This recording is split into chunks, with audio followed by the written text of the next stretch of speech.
So welcome to this morning's Dharma time. We're going to be talking about the causes of suffering, which I feel unethical talking about without also including the sources of joy.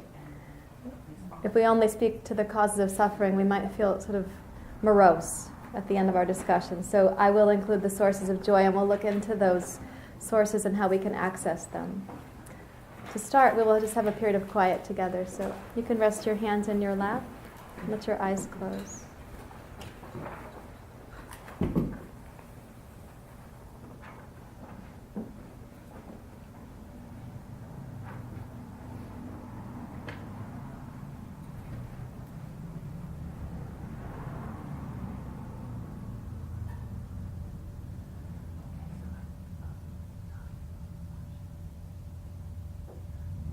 And to support your mind as well as your body to drop into stillness, bring your thinking mind, also sometimes called your habit mind, bring it down into the connection you're having right now with your hands, wherever your hands happen to be resting, and whatever experience your hands are having.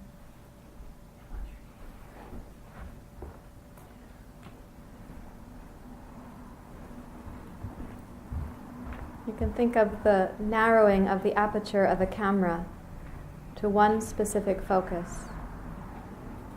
And right now, that's simply hands, fingers, and thumbs.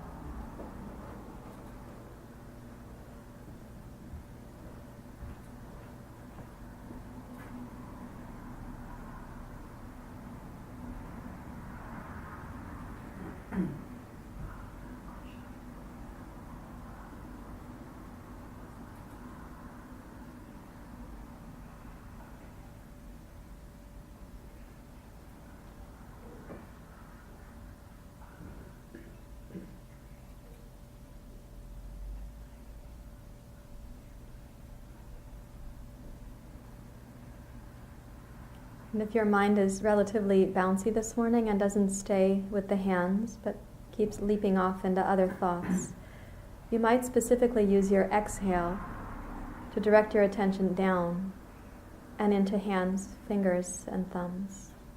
There are sensations happening there, and they will also be ever fresh. So even if you pay attention one moment, the next moment can still be a fresh experience.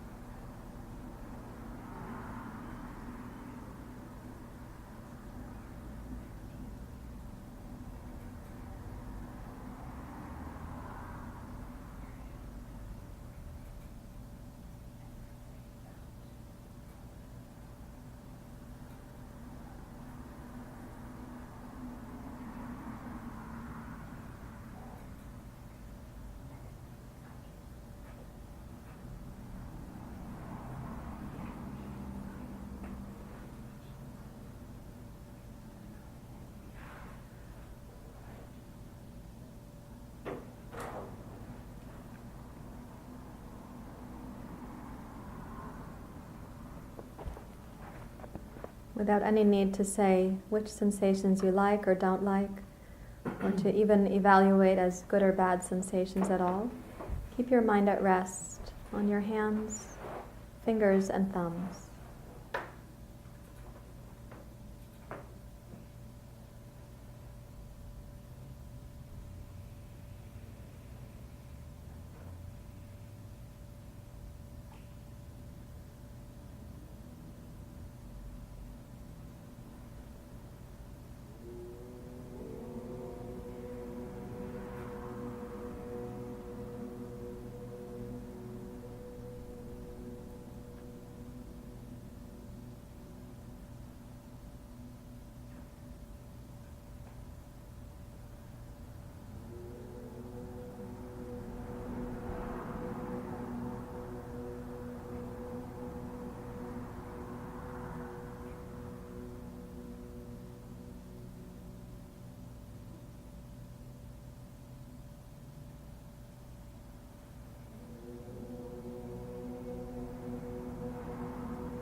And with appreciation for the anchor that your hands are providing, your mind, join your hands in Anjali Mudra.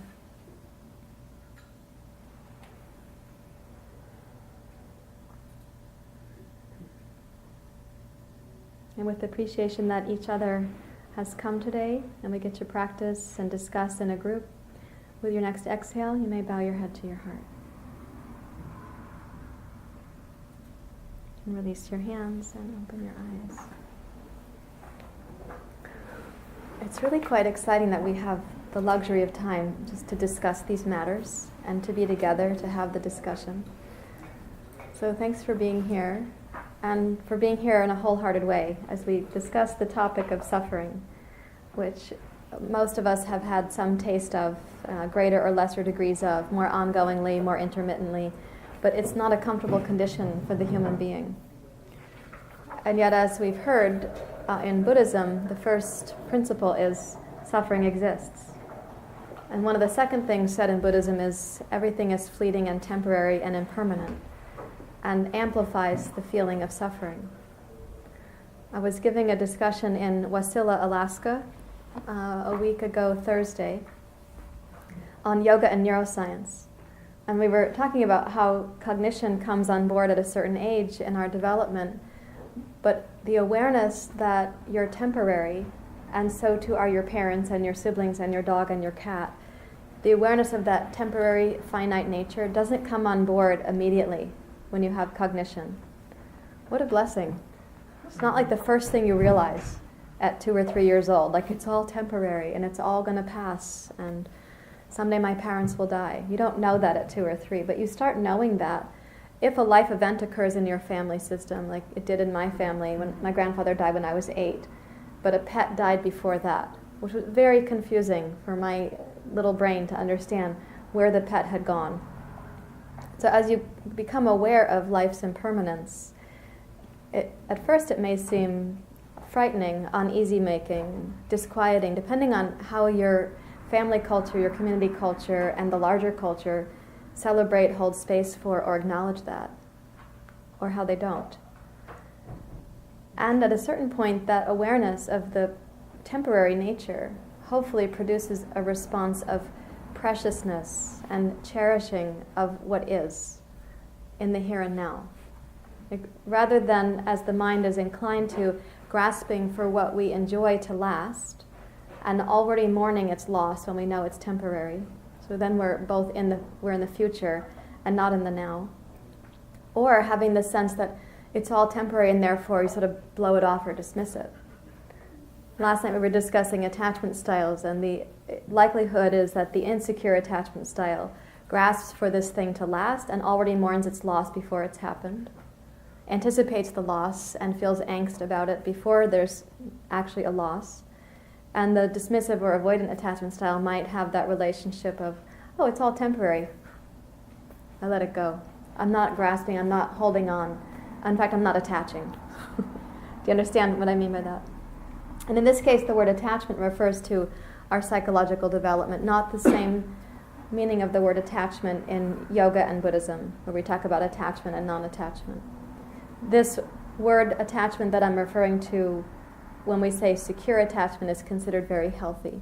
It's our human capacity for connection and to stabilize in that connection. So you'll recall that on the dismissive attachment style, a person has learned to navigate the world by caring a little bit less about connection and attachment and backing away from it. And that's a strategy developed in early life that may work at the time, and then we have the joy of outgrowing that strategy, which is accompanied by things like pain and poignancy as well. Because a strategy well formed and defended our lives from us is painful to unthaw. I suppose the word is just thaw. Is that right? Yeah, the word unthaw doesn't exist, I'm told. But you understand my meaning. And the person who developed insecure attachment or anxious attachment style also did that in guarding against the uncertainties or pain or calamities or chaos of life. So that we formed a certain way of attaching to others, and both of those styles lean us into suffering. When we have a sense of the secure base, we navigate the 5 causes of suffering from a much wider view with a great amount of stability. So let's hypothesize that each of us has the capacity for secure attachment. Each of us here and everywhere has that capacity, even if we weren't gifted that in early life, even if we didn't have the most ideal circumstances. And even if our parents didn't, and our parents' parents didn't, and so on, and upstream into generations, even if they didn't, that there's an indwelling capacity for us to come back to secure attachment, and therefore to experience awe, belonging, a sense of our wholeness, our capacity for tenderness, and faith in the unfolding journey that is us. Those happen to be the 5 sources of joy. So that's awe about life and life's impermanence and preciousness. A sense of our belonging, like we have a right to be here, as Desderata said in his passage. You have a right to be here without urgency or haste. You go amidst the noise of life. Don't forget that you belong. Tenderness towards the human condition in all of its manifestations, in us and in others. And a sense of our wholeness as a person, even while we're still unfolding. Like, not a sense of a constant incompleteness or brokenness, but a sense of wholeness. And then faith that it's actually all unfolding as it's best able to. And I'll unpack those a little bit more after I talk about the cause of suffering, but it gives you a preview that there's something hopeful as a process, that we are magnetically drawn to that security and attachment. It takes us waking up to that possibility before the magnetism turns on. Otherwise, if let's say that we're oriented to insecure attachment, anxious, ambivalent attachment, if we had an awareness of the magnetic possibility of secure attachment, it would increase the pain we're living in over here. So that magnetism awakens once we have the possibility of a secure attachment system being available to us, like a therapist or a dear friend or a teacher or a community that can act as that holding container. And then the magnetism says, oh, blip on the radar screen, here's a possibility. Likewise, if you had dismissive or avoidant attachment, we can't tolerate the pain of realizing there's another way to do this when we're in that style, until the other possibility actually becomes available. I've said this in other contexts, like if you were raised in an environment that didn't include broccoli, you wouldn't be able to crave broccoli. It wouldn't exist. So if you were raised without Cheetos, you wouldn't be able to crave Cheetos. It wouldn't be a part of your palate. You wouldn't know to crave that particular substance. And so likewise, you wouldn't be able to crave secure attachment if you had been developed in these other ways. So once the magnetism gets turned on, that's pretty exciting. It's like when I first this might sound like junk food to you, but when I first tasted the Fritos in Mexico, and they were like hot chili and lime. I don't eat Fritos in America, but there we were in Mexico, and you're looking for a snack, and you're in the middle of nowhere, down in Ixcalac at the border of Belize, and there's a little store on the side of the road that looks like a cardboard box, and people actually live in the store. And the treats available, the only recognizable treat was Fritos because of the packaging, and the colors and the logo, and it had a picture of a hot chili and a lime. I was like, well, that'll do. My electrolytes needed the salt anyway, and the citrus, so then I was craving the Fritos with chili and lime, because then I knew they existed. This was decades ago, so now you can see our culture has caught up to changing the flavor on corn chips and potato chips to encompass world flavors. Jalapeno potato chips, for example. So once a craving like that begins, once that magnetism awakens, it's really helpful to know how the causes of suffering exist in our possibility as humans and how we perpetuate those causes. We actively perpetuate without knowing that we're doing it. So from a bird's eye perspective, I want you to have an overarching kind of self-forgiveness mantra about how you might have perpetuated some of these things. Before I unpack these, I want to see if Jay has anything. I felt a thought bubble over your head. Nothing formed. Okay. You can just jump in. Okay. So the first cause of suffering I was referring to last night, we call it in Sanskrit avidya. And the letter A at the beginning of this word means the absence of, or the loss of. When we say in yoga, ahimsa, asteya, aparigraha, avidya, they all start with the letter A. So ahimsa, the absence of violence. Asteya, the absence of stealing. Aparigraha, the absence of grasping. Avidya is the absence of life wisdom. Vidya refers to wisdom. Wisdom about your basic nature and the nature of life.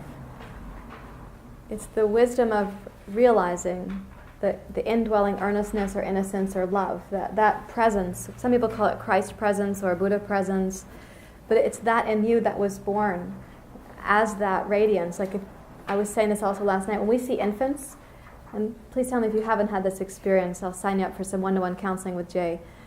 If you haven't had the experience when you see an infant of like, whoa, like awe and adorableness, and it pulls that sense out of you when you're looking into the eyes of a newborn, and their light and bobbling nature encourages you to care for them already. That's programmed into us to care for that little awe bubble that was just born into the world. So the remedy to forgetting your basic nature is coming back to awe.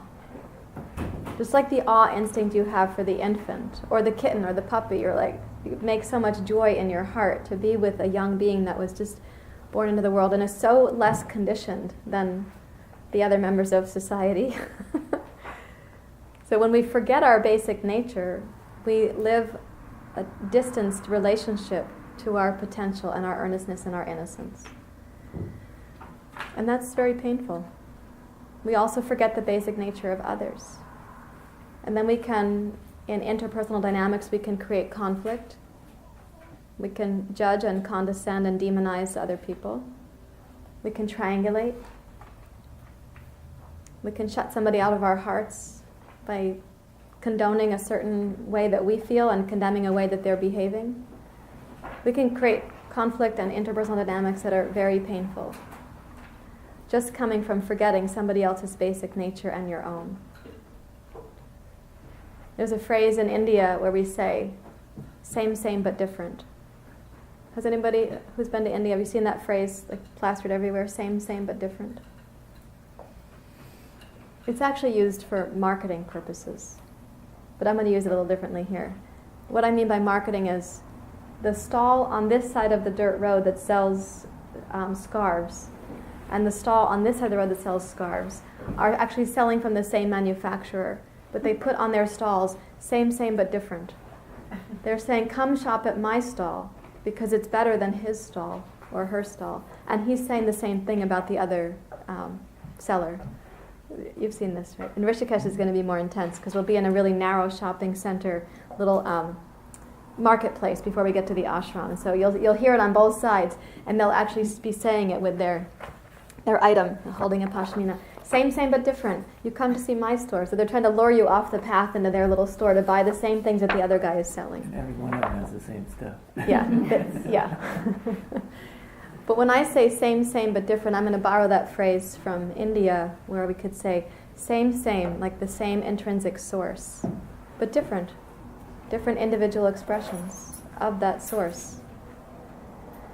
So how something shines through your heart or your body or your life will be unique, like a kaleidoscope has certain gems in it, and you turn it and there's a little image on the inside. But the light through the kaleidoscope, or the light that comes through each of us, that's where we say same. So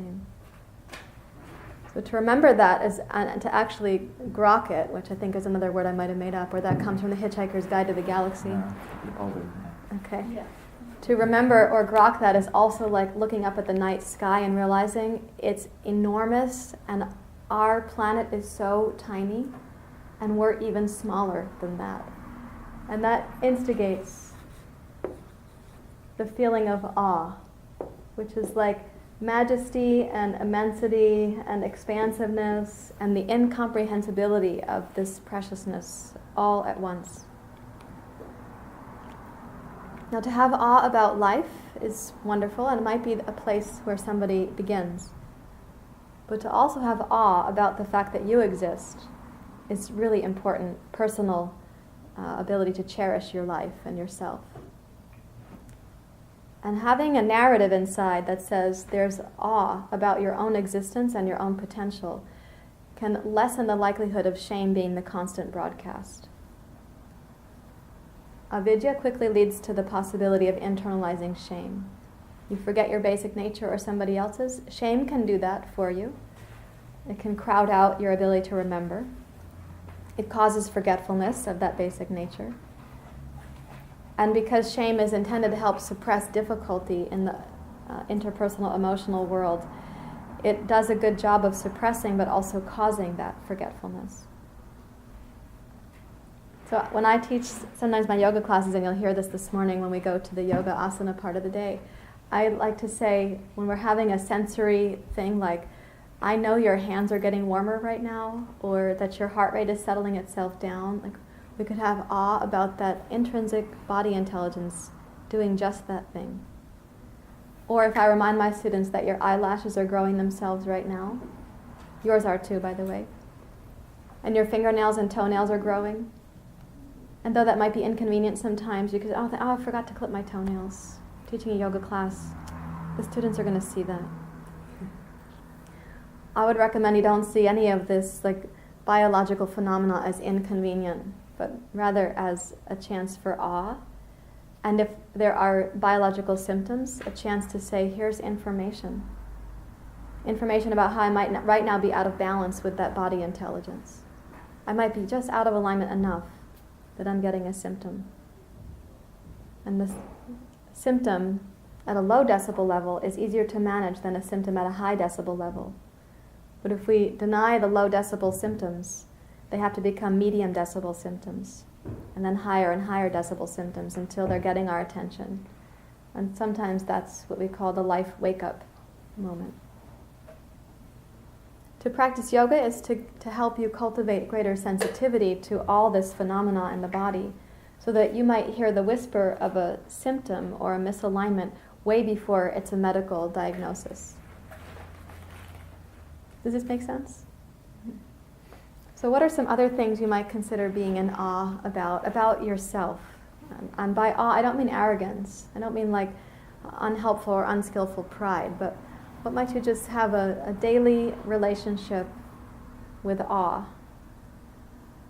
I like to sometimes talk about how we're made up of trillions of cells, which is just like an amazing, mind-blowing number, that our whole self is actually trillions of little tiny cells, and that they die every moment and that they get regenerated every moment. Yeah. And some of those cells knew they had to be your hair. And some knew they should be your liver. How did they know? Yeah. Thank you, Kate. Somebody else? Nobody can top Kate's. That was the best one. That's good. That's good. Well, that your heart is beating. Yeah. I didn't know how to do that. And there's a rhythm for the heart that's optimal. It's also phenomenal that our brains, as human brains, are regulated by rhythm and synchronicity. There's all kinds of rhythms in the body: craniosacral rhythm, heart rhythm, your blood pressure, your body temperature, but also your rhythm and synchronicity with somebody else. And rhythm and synchronicity with your breathing and your moving, which we do in yoga, right? We're timing the inhale to go with a certain movement. We're timing the exhale to go with a certain movement. We're not using a stopwatch, but we're trying to find that rhythm and synchronicity so you can feel like the harmony that you see in nature, which also has rhythm and synchronicity. Yeah. And what else occurs? I just always think about the beauty of the mundane. That like this morning and waking up and noticing the angle of the sun coming in my window, and the way oatmeal looks. I mean, really, just basic stuff when I invite myself to notice it. Yeah, yeah. Many years ago, there were 2 films that came out, and I think by that time I had left Brighton Bush Hot Springs, where we didn't see films on a regular basis at all. I think this is when you rented a VHS and you put it in the machine. And these 2 films came out, and I was talking to my Dharma teacher, who had recommended both of them. Catherine Ingram is her name. And she recommended 2 moments in each of these films that were like that awe about the mundane. Both of the films were really painful drama films, painful family dynamics. One was called American Beauty. The other was called The Ice Storm. Those are pretty hard to watch when I had just seen movies again for the first time. In fact, the first big screen movie I saw after leaving Brighton was the Titanic. I was like sick to my stomach in the movie theater and getting a headache from all the whatever they did to make the special effects. I was like, whoa, I have to get out of this theater. This was in Seaside, Oregon, so when I left the theater there was an ocean. The movie was about the ocean. It was all kind of a bad situation. I had to recover from that. But watching American Beauty, the moment Catherine told me to look at was when the man was watching either the paper bag or a plastic bag, and it was doing this thing in the wind, and he was mesmerized. Like, for those moments, she was saying, he came into the present moment, awe. And in The Ice Storm, it was when the young boy who was about to be victim to the lightning, he saw the light, the electricity. He was watching it with awe, and he was, for that moment, spared from the pain in his family system. And then, as we saw, he was killed. The natural world was more powerful than he was. But you can feel in the movie how even the producers set those moments up to say, let's remember. And so it's similar to the oatmeal and the sun rising, right? Yeah. So how do we cultivate ourselves to spend more time in awe and less time in forgetfulness, less time in avidya?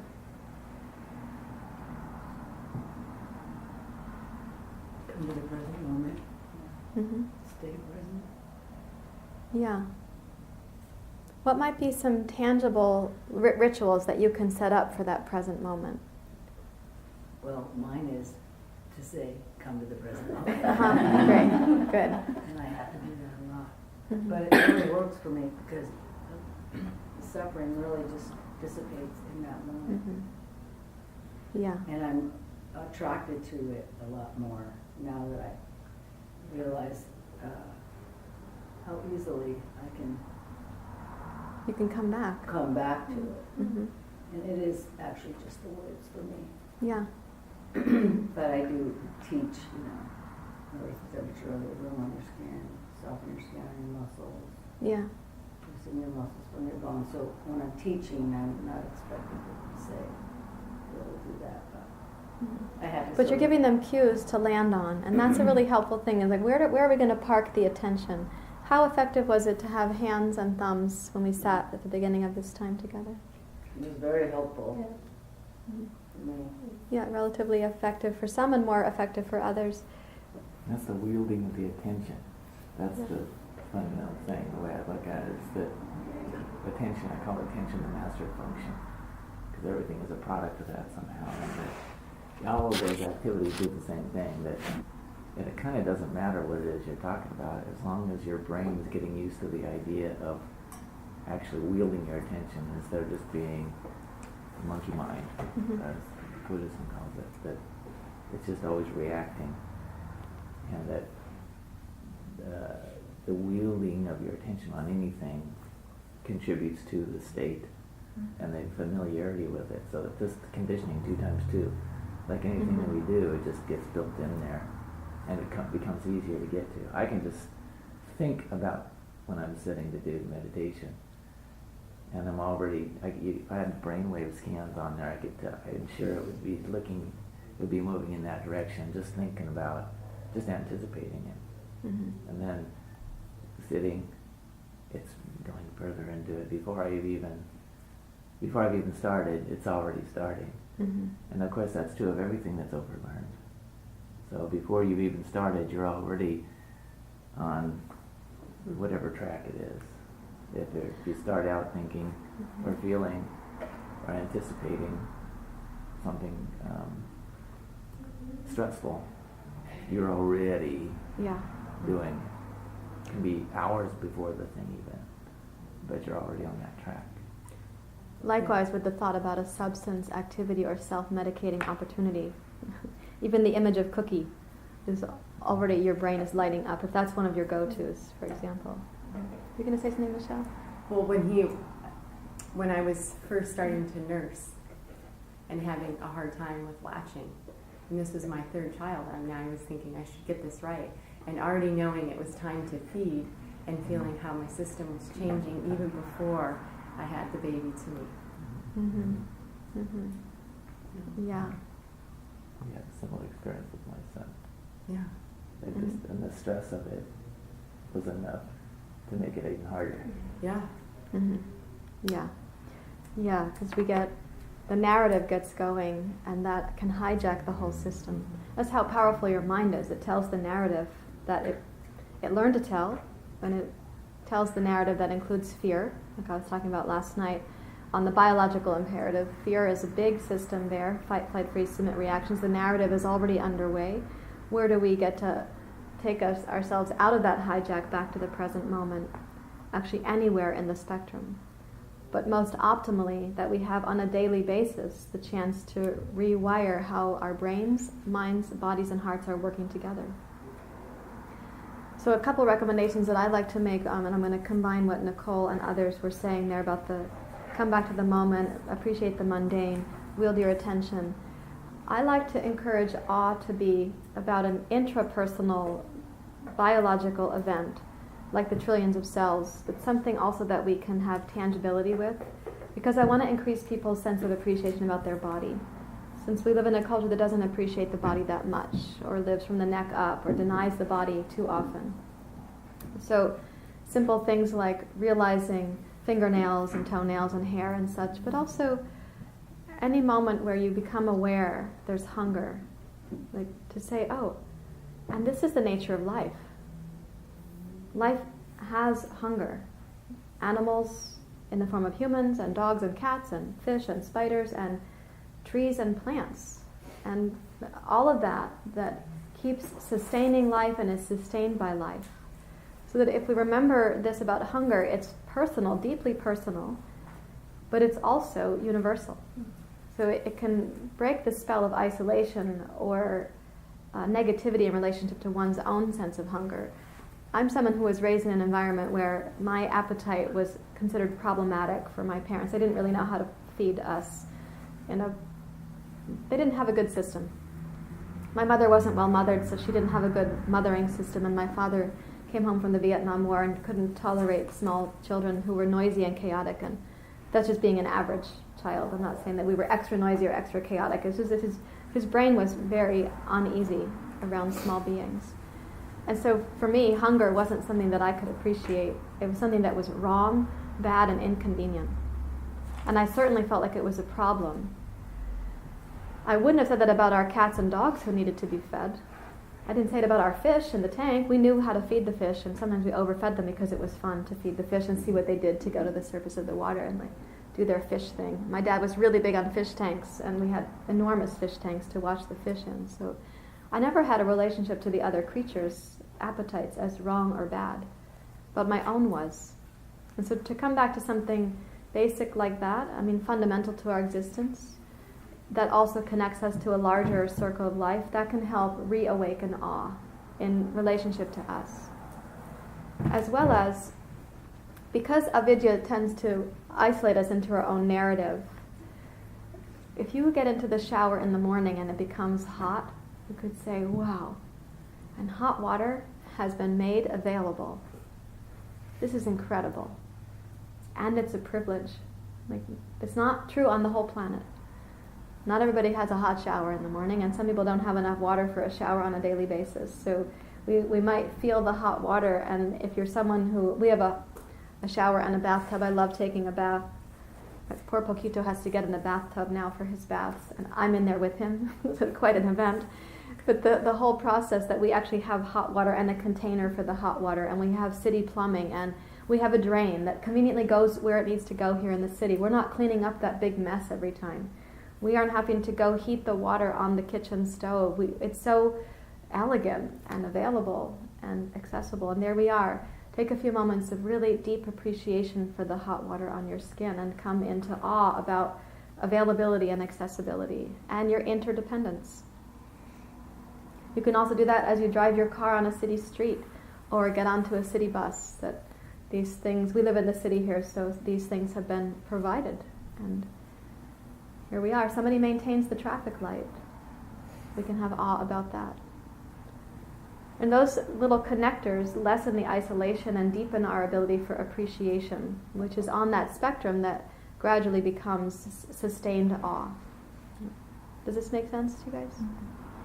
There's other ways you can do it too, but I like these really tangible ones. For someone who doesn't get to have a hot shower on a daily basis, one of the things I've seen in all my travels around the world is that people like a hot beverage, and they found a way to do it.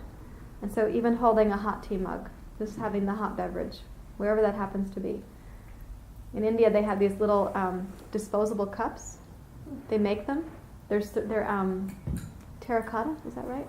They're just clay. Just little clay cups. So if you're getting the chai on the side of the road, they don't reuse paper cups, and they're not tossing out paper in this case. They make these little terracotta, or what did you say, clay cups.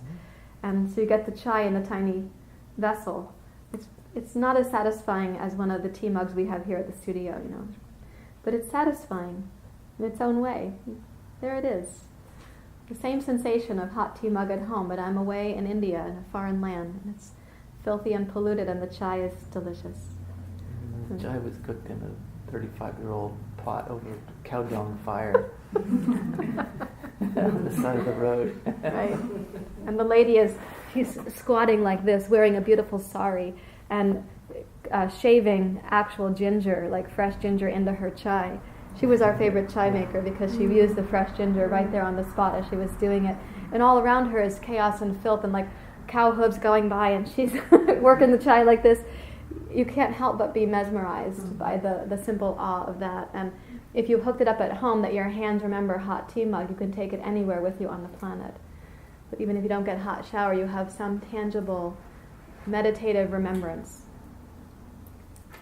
Yes? I think about photography is such a good way of bringing yourself back to awe, and anyone can do it now because most people have a smartphone and most people are taking pictures, and every day it's like I have that perfect picture of my baby like right before he starts screaming and like it may seem like a fake representation of life to be like, look at this beautiful picture, but it's really more like this is more the true nature of what I want to live in. And yes, it was surrounded by all this chaos, but but this happened too.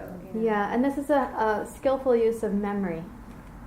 Memory, the word memory in Sanskrit is smriti, and it means memory as well as the constant remembrance that you're on the path of yoga.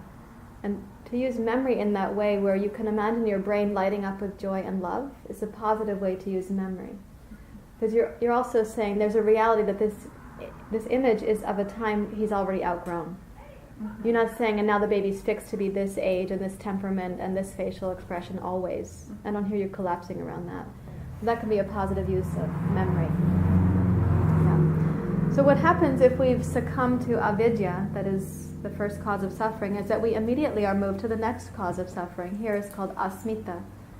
And this word means ego, or translated as the I maker, like the word I, like I exist, I have these needs, I have these pains and sorrows. Asmita is the I maker.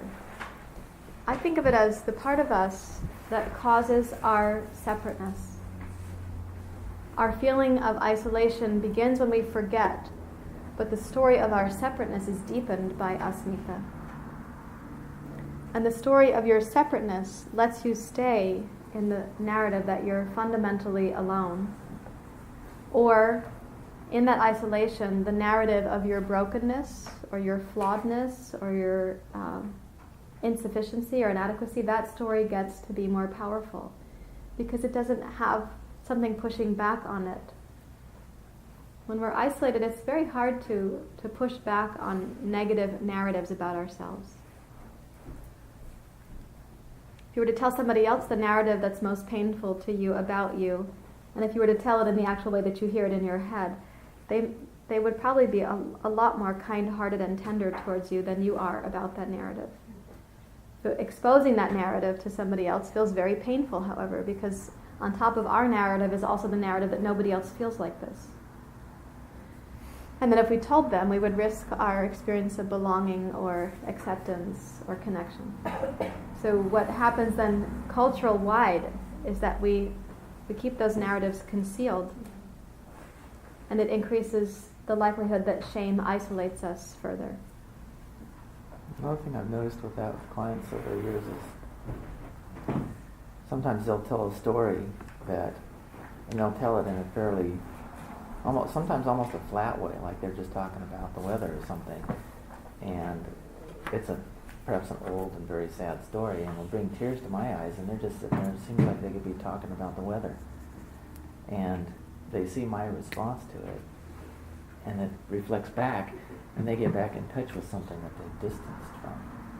But you get so used to having it, you develop a tolerance for the presence of this thing, and you can't really learn or grow from something that you don't even notice anymore, or you don't experience anymore. So that mirroring, sharing it, allows you to do something with it. Yeah, and to have your narrative heard by somebody else who responds so differently, that's really deep medicine. To share your narrative with somebody who reinforces it is unskillful action. Do you understand what I mean by that? Mm-hmm. And you've probably taken that risk a couple times, maybe more than a couple times. And if you have taken that risk and it was the wrong person at the wrong time and you got a painful outcome, I recommend, as I said last night, mindful curiosity, self-empathy, and then self-forgiveness. Right? You misread the circumstance. It doesn't make you evil or bad or stupid. It means you misread a circumstance. You misread how you could trust another human to respond to your narrative in a more hopeful way. Now, sometimes people have their narrative and they're so fixed on it that if you respond to them with kindness and love and warmth and empathy, they want to convince you out of it. Has anybody here tried that one? I mean, as the person convincing the other human that actually your story is more true than they believe. You tried that? Yeah. How did that go? How did it go for you, Annalise? I got called on it. Just, made it where what I was doing. Mm-hmm. Yeah. Did it take more than one layer of convincing? Yeah, because she was coming back to truths and then really right back in the argument. Uh-huh. Yeah. That's the part that that believes that just constantly argues with myself about it too. Mm-hmm. Yeah, that's a kind of resource consumptive argument to have with ourselves in an ongoing way. Mm-hmm. And so sometimes I have to say no to the inner arguers because I know there's a biological drain. A person's reserves are getting, like through the spaghetti strainer, drained by that process. Yeah, thank you. Who else has tried it, and would you be willing to say how it turned out? Yes, Jess. Depends on who I'm doing it with. I've tried that in the past and had people be just give up on me basically, whatever. Mm-hmm. But then I've also had the experience of having people being like, what? Like being called out basically. Mm-hmm. Yeah, similar to what she was saying. They're able to reflect you back more consistently, and maybe even their bafflement is a good intervention. Yeah. I don't know how you came to see yourself this way. Mm-hmm. Yeah. Yeah. This cold breeze that just started from underneath the door, can somebody check the thermostat and what it's doing or saying, please? We haven't quite figured out how the heat in this building works yet. It's got one control for the whole building, but all the rooms are different sizes. Sorry, the thermostat is behind you guys. Yeah. So if asmita causes separateness, the source of joy that helps alleviate that suffering is called belonging, returning to belonging. Now, one of the things that I like to say to my students, I have like this, what I say as a fundamental truth. The evidence that you belong already exists in that here you are. Life has already seen to it that you belong here. Now, of course, shame can tell a very strong story that you don't belong or aren't worthy of belonging or never belonged or you weren't wanted or you were a burden to, and so on and so forth. Shame can really deeply remind you of and reinforce that story. Quite likely, shame right there is acting again as a suppressant, which I was talking about last night. It's suppressing the other more difficult feelings under the surface, those that you wouldn't have a container or a context for, that you couldn't bring your cognition to.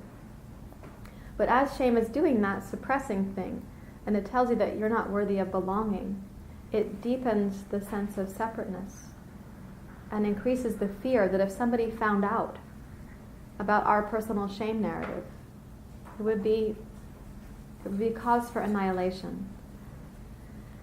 The phrase in Jay's training field is called tantamount to annihilation. Is that how they say it? That's kind of a famous phrase from psychoanalysis.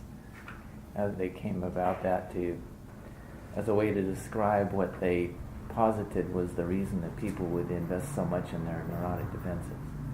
Even that people would defend against, just say broadly, defend against reality or knowing something or feeling something because to such extremes, even to the death, that they had to posit, wow, this must be a big investment for a person to continue to pursue this in that language, neurotic defense or defense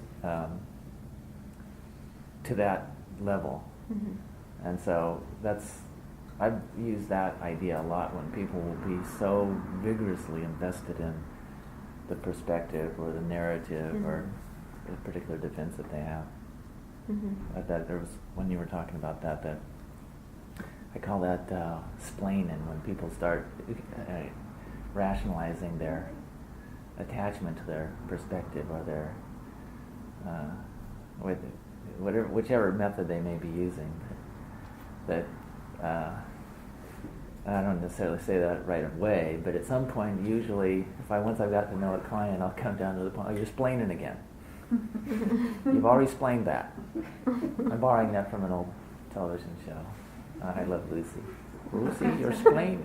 You have some splaining to do. Yeah.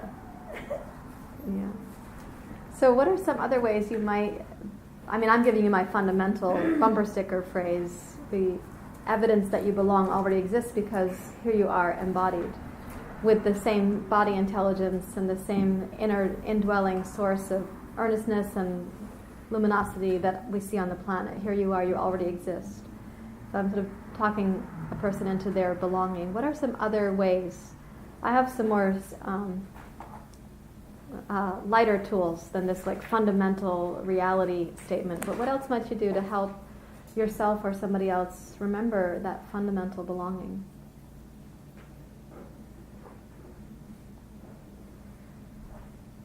How do you yourself experience belonging? What are some of the pieces of the context that remind you that you belong? Can I ask about a challenge I have with belonging?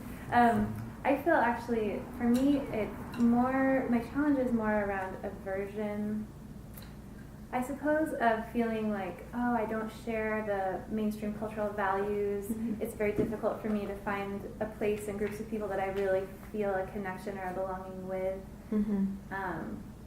Which is probably why I live in Portland. I think a lot of people move to Portland because they're like, oh, that's a place where there's some shared values, and it's really hard to find in a lot of other places. And I know that there's something deeper than that. Like there is a shared human belonging, but it's not fully satisfying to a sense of really being understood or seen until you find the people that really kind of get you. Yeah. And that's been a challenge for me. And that's one of the important ingredients, is that you are able to actively seek out the relationships in which you feel gotten, you feel understood. You're getting and being gotten at the same time, which we sometimes use as a definition of empathy. You're resonant, you're attuned, it's working. And yet what happens is, if that's smaller in numbers, because let's say you have a dozen friends, but there's trillions and billions of people on the planet, you're already outnumbered. You'll always be outnumbered by the people who don't get you compared to the ones who do. And the negativity bias in the brain, which is part of how we're wired, will remember the ways in which we don't belong, and it forgets to relish in and deepen our memory of how we do belong. So, again, smriti, remembering that these relationships exist, or that these moments of attunement exist, that you have a dear friend who gets you, or you have had the experience of being seen or understood. Those are very important things to amplify the real estate in your brain. And there's, on a spectrum, I'm going to take that paint chip and turn it upside down again from last night.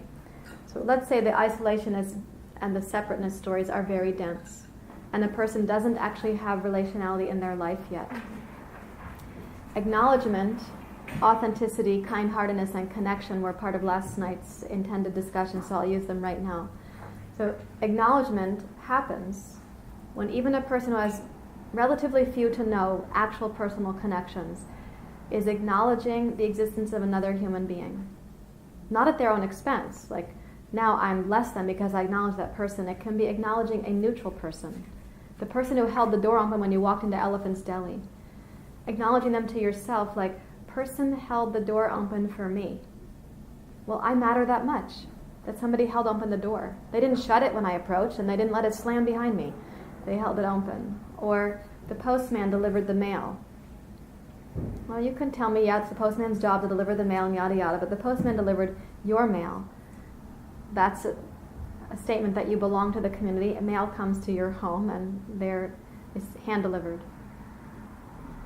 Acknowledging somebody else in traffic. Like at the blinking light up here, some people are really in a hurry to make it their turn. I'm not that much in a hurry at that blinking light. I'm going to get where I'm going in a few seconds. Isn't going to matter as much as some acknowledgement that I'm going to let you into the flow of traffic. So there you go. I acknowledge your existence. Or you acknowledge my existence. And that gives you a sense that you belong to the larger web of humans who are right now occupying the same real estate on the planet that you are. Yeah. So my friend Tony and I were talking about, he's like, I let someone in and I didn't get a wave. You know, like, what the heck, you know, or I wave at my neighbors who are driving up the hill and they're just right here, so you can't personalize the response, just know that you've done the acknowledging, yes. you've exerted the effort, but there's no expectation of it coming back either. Right, in fact, this acknowledgement practice isn't about the other person being transformed by your action. The acknowledgement practice is about transforming the story you have of your own separateness. Just like the Brahma Viharas are interpersonal practices, we offer loving kindness to somebody else to free up our own hearts. We don't practice loving kindness to change the other person. That's called attachment in that system. And then we laugh at ourselves that we're like looking for that, you know. Mm-hmm. Yeah. And you do get it sometimes and you don't. Right. Well, all these things are evidence that the fundamental, the true foundational aspect of the need for connection. Mm-hmm. That it's even the person who's being ill-tempered and on the freeway or the turns or something like that, it could be interpreted that they're isolated, and in some sense they are, and that's part of their suffering. But in another sense, they're in a hurry because they want to conform to something on the other end of that trip, so to speak, right? They want to be on time, or they want to be thought of a certain way by that group. So even those behaviors, at the root of them, are about a sense of connection with somebody. Mm-hmm. Yeah. And so it's, in some sense you could say that's true of everything. Not everything is necessarily an adaptive way to go about it, but I think that it is so fundamental that you can see it in everything. Yeah.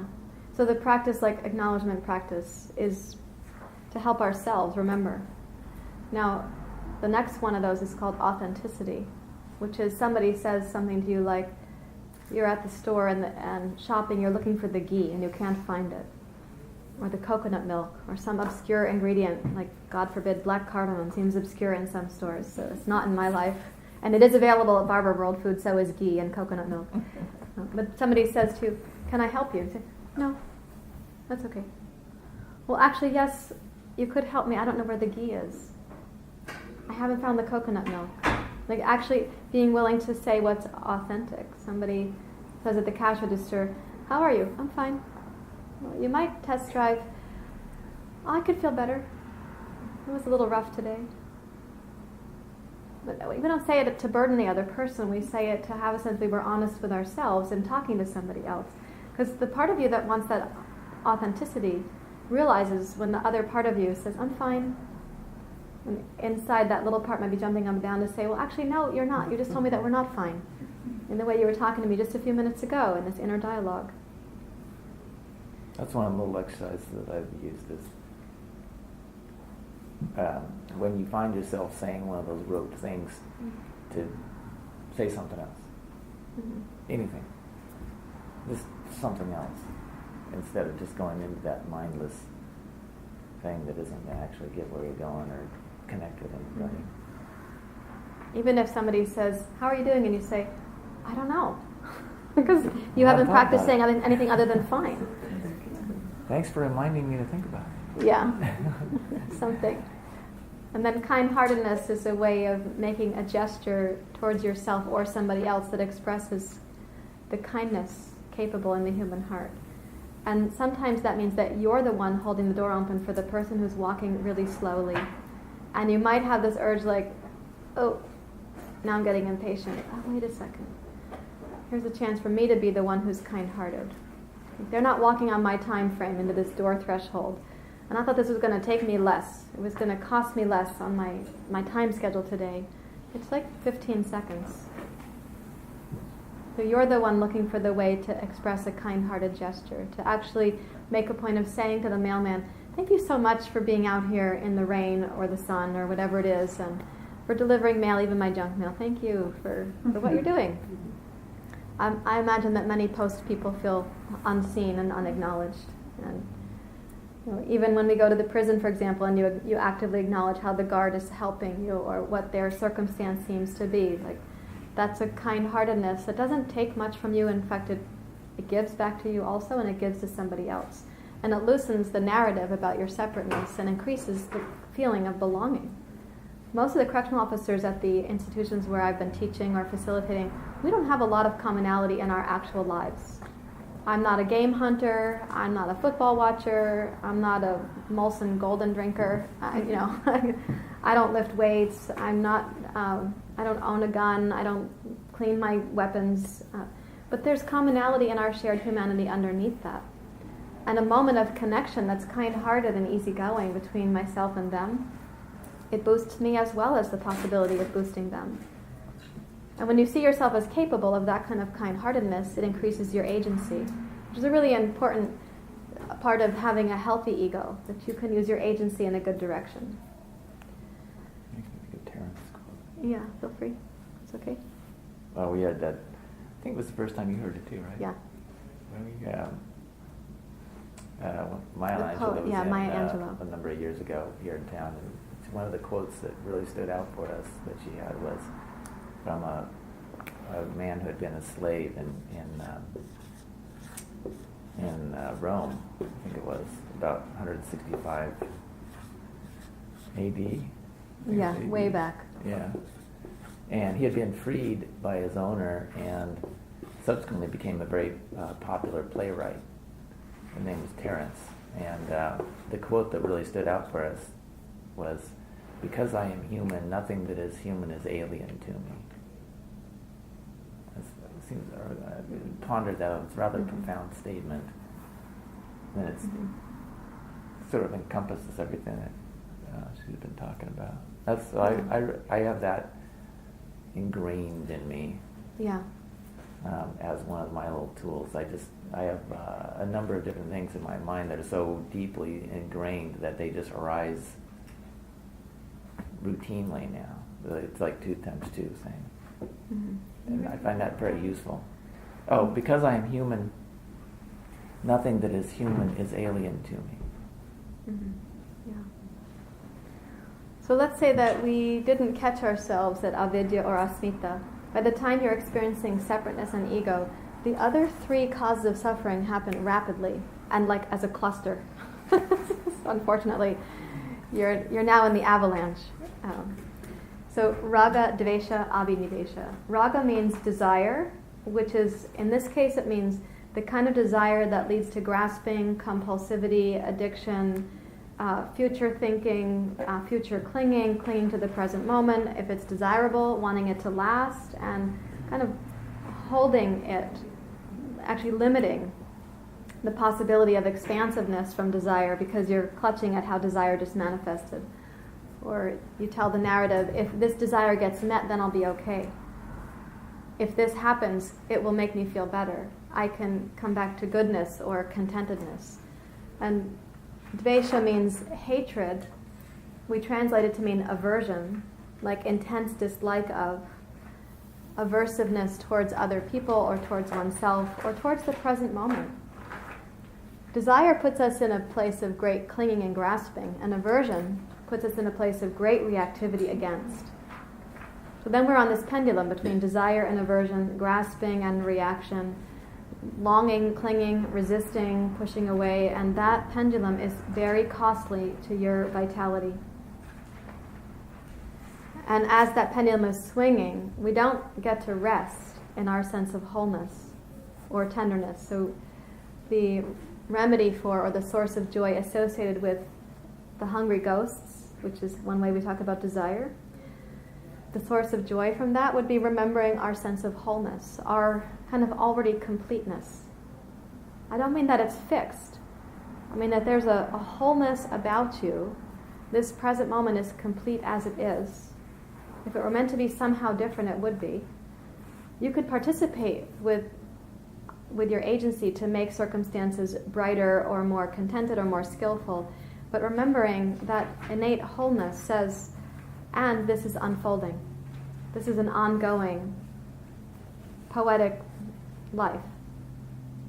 But if we keep coming to life with a sense of not wholeness or not satisfactoriness or never enough, never complete, always broken, we will have the underlying anxiety of that. And you'll keep grasping for things to satisfy or remedy that sense of brokenness. So this is really about seeing the non-broken, the already whole experience.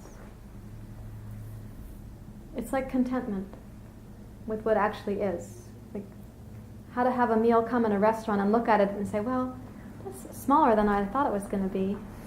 Or, well, it doesn't quite have it's not as beautiful as I was expecting, or it's not as tasty as I thought it was going to be, or it's not quite really what I wanted. How to look at that and experience contentment in spite of it being less than what you wanted. There's a skill in that, to look at it and say, here's what I was offered. Now you can also be an American and say, but I paid for this, and what I paid for needs to be blah blah. And you can get into that particular life skill that demands you get your needs met. Or prefabricate everything that I'm associated with your meal thing, because a friend of mine is, I've had many meals with him, and one thing I noticed right off the bat, and it continued remarkably consistently for years and years, was we would sit down to eat, and the very first thing he would do is, it's just uncanny. I knew exactly what was going to happen. That as soon as the food was sat on the table, first thing he did was look for the salt and pepper.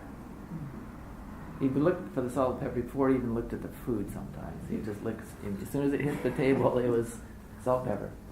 And he would get it and he would salt and pepper it before he even tasted it, before he smelled it. He was just pre-forming it. He was coming to it with this notion that it somehow, he wasn't even thinking. It was so automatic. He just was compelled to make it conform to a pre-existing perspective on it.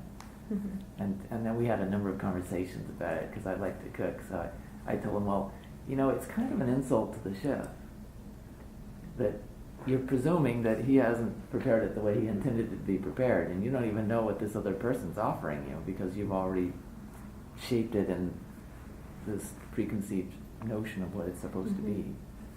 And we've had many, he's a psychologist too, so we've had lots and lots of conversations about it. I did modify his eating behavior to some extent. Didn't he also reach across and take something off your plate first? No. Oh boy, no. He's definitely, that's not him. He's the exact Okay, is opposite. You that- don't go anywhere near anybody else's plate. Who is that?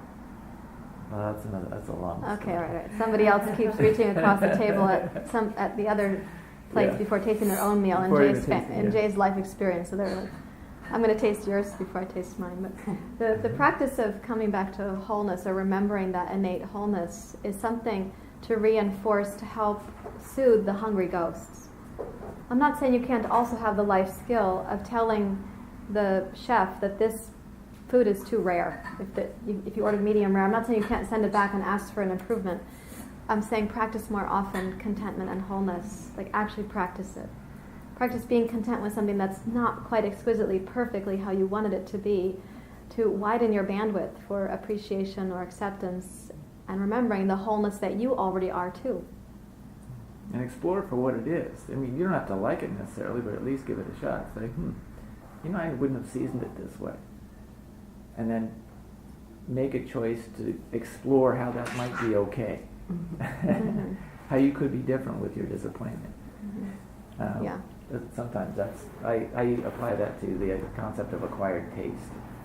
But I've expanded on the notion a little bit, obviously. But for example, I used to not like wine at all, and then talking to people whose opinions I respected, I thought, well, they must have a reason for liking it. I'm going to start paying more attention to that, and so my palate expanded to allow for a different perspective on the wine, the taste of wine, and all the characteristics. And now I like wine. Yeah. So I've added that. It didn't cost me anything, and now I have something new to enjoy in the world. Yeah. So we lessen the habit of discontent and brokenness. And to live with constant discontent, you've probably seen people in your life who appear to have done that for decades. And maybe they're now seniors and the brain is less flexible. And you think, wow, it's actually getting to be a deeper experience. They're like, it seems like as the human system ages, parts of it shrink and parts of it don't. Like the ears and nose seem to be bigger. Have you guys noticed that? Because they grow. Right? They never stop growing. We're all going to be experiencing this. So that's sort of like if discontent is your thing, that can increase in your life spectrum, not decrease. We live in a culture that tells us that we have the privilege and luxury of being able to acquire things rather than practicing contentment. And we have a culture so fascinated by this that now, if you're having a wedding and you want to pre-order the weather, you can do it. There's a company that can change the weather pattern over the real estate of which your wedding is going to be happening.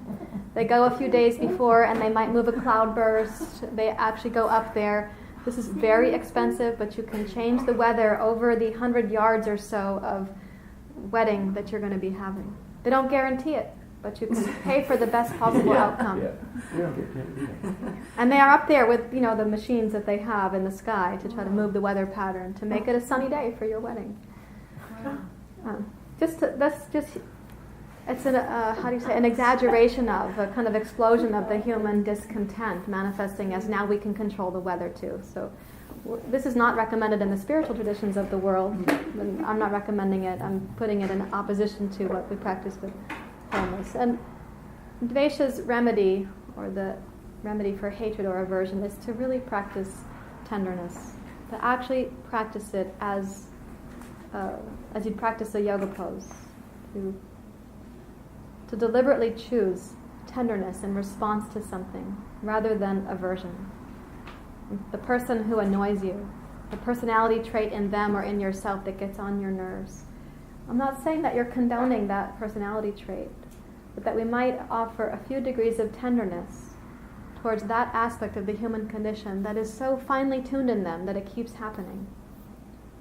Or finely tuned in yourself that it keeps manifesting. So your practice of tenderness is to soften your own heart. Not to say that that behavior is your preferred style for somebody or for yourself, but tenderness towards a small being is often far more successful as a brain development than anger or irritation towards a small being. And it's also the case towards ourselves. Tenderness towards an aspect of you that you struggle with loosens your heart and your mind to respond more skillfully. because your brain actually gets wider. Remember last month we were talking about this narrow perspective from here and widening your perspective using the dorsolateral parts of the brain. Tenderness allows for that. And oxytocin and vasopressin come back online. You say, wow, okay, I can respond differently here. It may not affect the other person. They might be in a car, Yeah. right? But the idea that, for me, one of the ways I think about it is when somebody's behaving in a way that is broadly unhealthy. One of the things I think is, wow, they are so stuck that they're doing it. And it actually has an upwelling of sadness in me to think, ugh, what a life that must be to be so stuck that they're just unconsciously being cruel or thoughtless or whatever the behavior is. But the depth of that stuckness. But it doesn't mean I like it, of course. It doesn't mean that my feeling about it has any effect on them, but it's a radically different experience than, fuck you. God, you. What's wrong with you? That, whatever else. Yeah, in fact, in this case, I recommend the mantra of loving kindness. You see the other person, you might have a biological reaction like, please don't cut me off in traffic on the freeway. And you get your rush and then you say to that car, or that person in that car, may you and all beings be free from unnecessary pain and suffering. And it changes your neurological, biochemical, mental, and spiritual reaction to them. Or to yourself. I have another one that it's the exact same thing, but another strong association for me. I'm very fond of the movie Matrix. And I think about people being in the Matrix, that the unconsciousness is rampant, obviously, but I think of the unconsciousness as what the Matrix is from that movie. I don't know if everybody's ever seen the movie, but I think it's a really nicely done metaphor for what's going on. So I think, oh wow, they're really stuck in the Matrix. Yeah. I want to make an announcement because this is my friend Richard. Hi, Richard. Hi. He's here today from noon to 2, and there's a sign-up sheet on the front desk. Anybody who's here for yoga therapy training, and or the two of you are also welcome. Anybody who's around and wants a free 15-minute Ayurvedic consultation, the sign-up sheet is on the front desk, and they start at noon. And I organize that time frame with him based on what I know your training schedule to be. So you have my permission to be the 12:15 or the 12 o'clock or the 12:45, as do you guys, permission. And his office is behind Annalise. So let's move to the last of the causes of suffering. It's called abhinivesha. And it literally translates as fear of not going on being. So it's fear of dying. Fear of not going on being. Now, that actually happens to us before we die. We have the fear of not going on being when we experience painful rejection or the possibility of abandonment or annihilation. It's the deep-seated fear that we won't belong to our tribe. And our human animal needs a tribe to survive and to thrive. So abhinivesha is that fear that prompts us to do something from anxiety, to attach, to connect, to belong. And it starts shaping our behaviors. Like I said in early life last night, I was talking about how it can actually cause a kind of betrayal of your basic nature, because you shape for belonging in the fear that you won't get to belong and then go on being. At this stage in the causes of suffering, I put it here on the bottom, it's the 5th cause of suffering. If we practiced awe and belonging and wholeness and tenderness, and still fear emerges, it means it's a very strong residue in your nervous system. And one of the remedies is to come back to faith.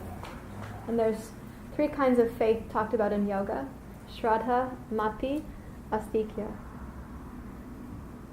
Shraddha means faith that life is unfolding as it can and as it ought to be, and that you're also unfolding as you can and as you ought to be. And if you look at, with the teachings of yoga, Mati is faith that yoga works. Like you look at it in ancestors in the yoga tradition, you look at it in somebody else's life and you say, wow, yoga has really changed them in a way that I admire or that I long to experience for myself. So Mati is faith that yoga works, and astikya is faith that yoga could work in your own life, or mindfulness, or love, or compassion, or the teachings of these traditions. So if you start with Shraddha, like faith, or the possibility of faith, or as I said last night, the possibility of faith. If you're not yet convinced, try even the possibility of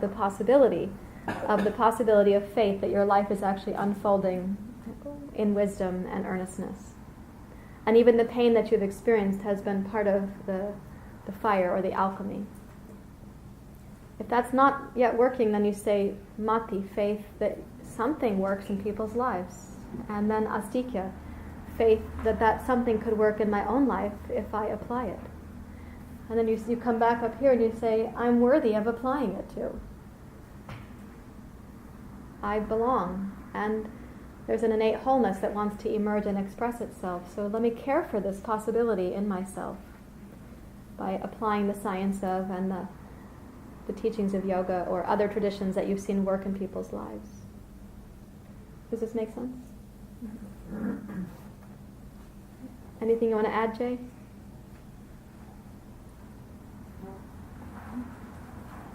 Anything to add, Richard? I met Richard when I moved to Portland in 1998, and I was just learning how to use email. He already knew how to use email. I wrote an email and I said, I want to study Ayurveda. I wrote an email to a person I didn't know, had never met, had no idea, and he wrote me back pretty promptly and said, great, come on over. And that was a moment for me that faith, my life is unfolding as it ought to be. I had just moved to Portland. I called the prison. They said, great, when can you come? I emailed Richard. He said, great, come on over.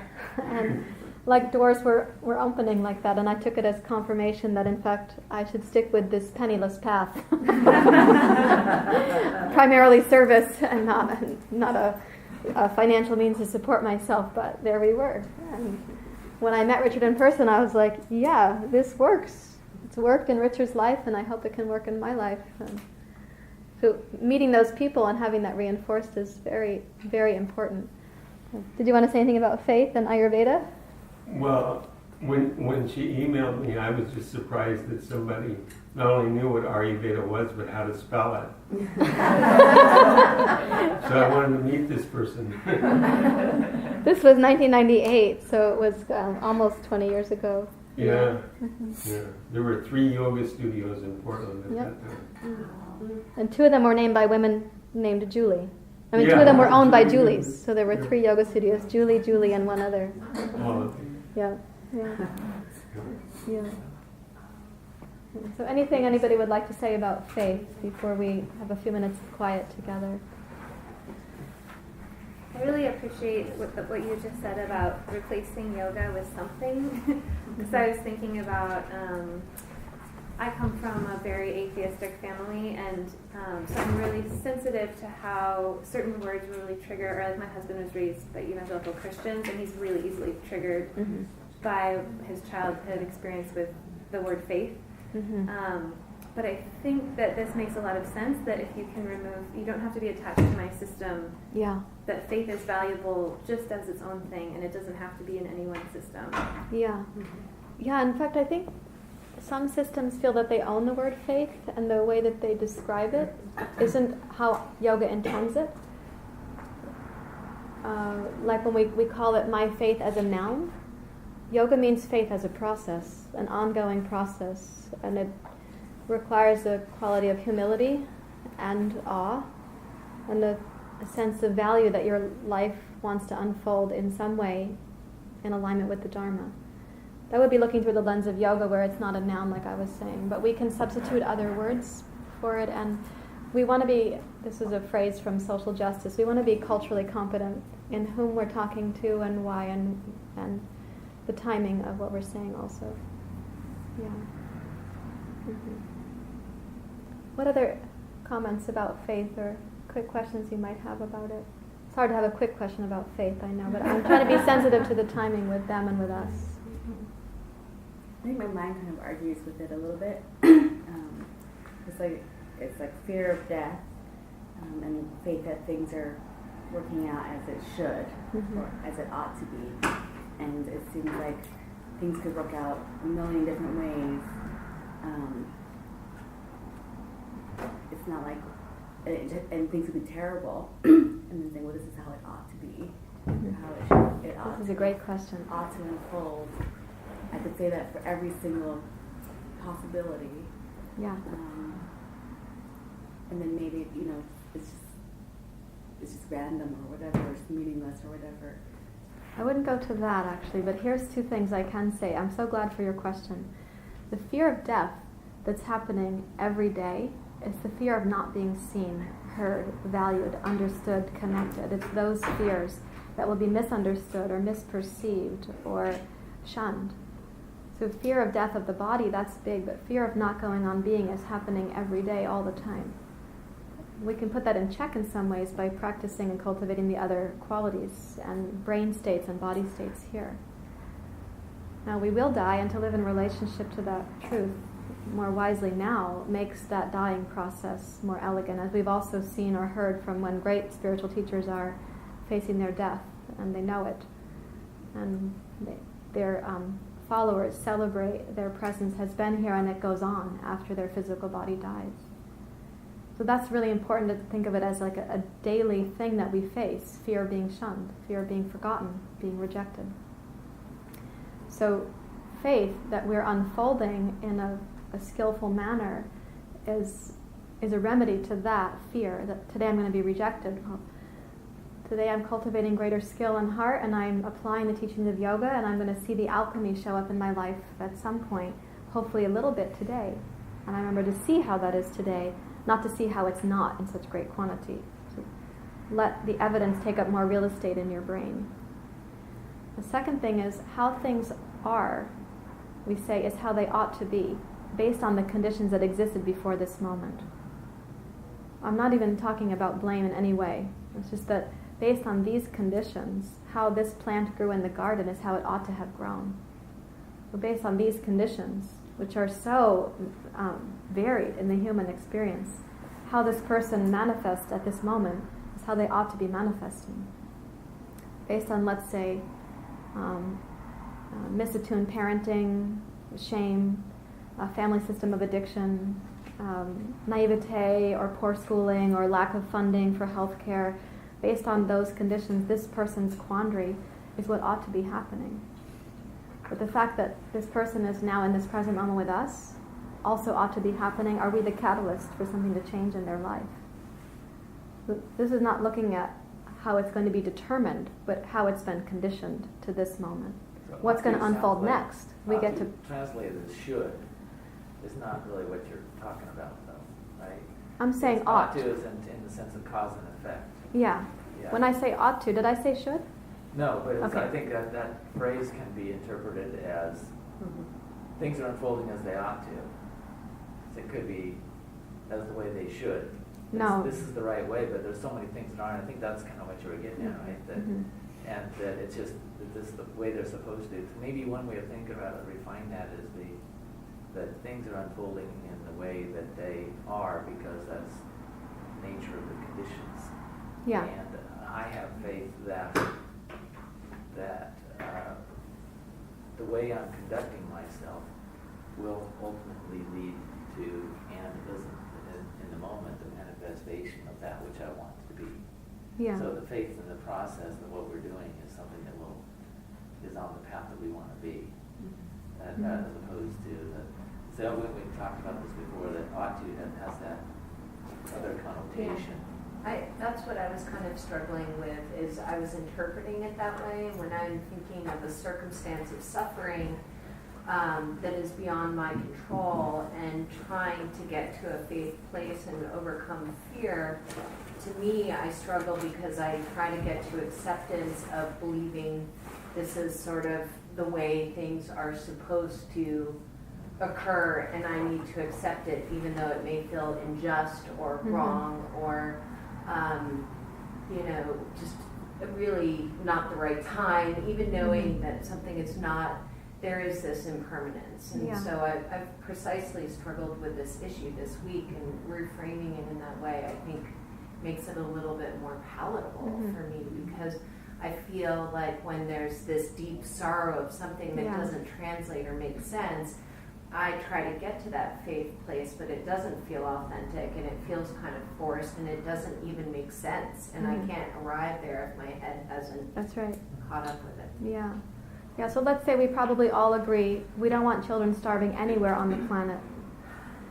And yet if we look at some of the circumstances on the planet, the ecology and the overcrowding and the access to resources, and like a village lives here but the water source is like 10 miles over there, and we think children also should be going to school, but the girls have to go pick up the water and come back to the village. That's what they do all day. They don't get to go to school. We say this is not the right circumstance.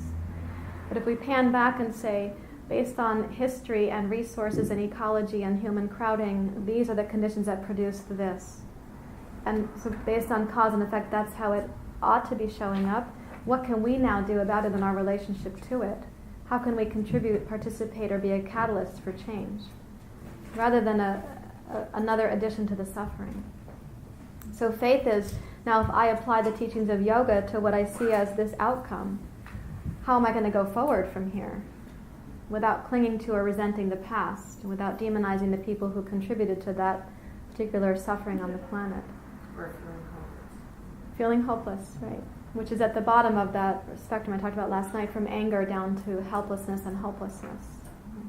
Yeah, so applying a little faith that if I'm hopeless, I might do nothing. If I feel helpless, I might do nothing. But if I say, I wonder if I could apply a little yoga to this moment and possibly make a difference. Because we've all added to the conditioned outcome of this moment together at a meta level on the planet. I don't want children starving anywhere, having loss of access to education or community or medicine, but it's happening in too big a number for my heart. But what can I do to make a difference? That's the next question. Not, it shouldn't be happening, I'm going to damn the history that made it happen. Does that make sense? Yes. And Jay? Those guys are getting ready to... Okay. Did you have a closing comment on what I was just saying there? That was it. It's just that was the point that we talked about. Like in common usage, like last night I mentioned that the common usage, the word pity is it's treated as functionally as being almost the opposite of what it actually means. So in Hantu ends up producing exactly what you were talking about, yeah. And it's just a turning, just a pointing your attention a little bit over it. I think it makes it workable. I think with belonging too, it has that fitting in, which is kind of what Kate kind of alluded to, like that fitting in is not what it actually is. Hi guys. Yeah, sure. Yeah. Looking at that, even so, there, abhinivesha might be fear of not fitting in. So if you establish your sense of belonging, you start to remedy one of the ways this fear shows up.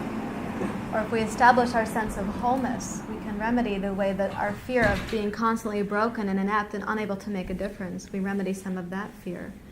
Or if we come to tenderness, we might lessen the fear of being overwhelmed by such painful life circumstances here and everywhere. So these are like stepping stones to get to. I don't say start here because it's a big thing to start with, but cultivate the brain through these things that arise at the possibility of faith. Oh no, it's okay. Please come.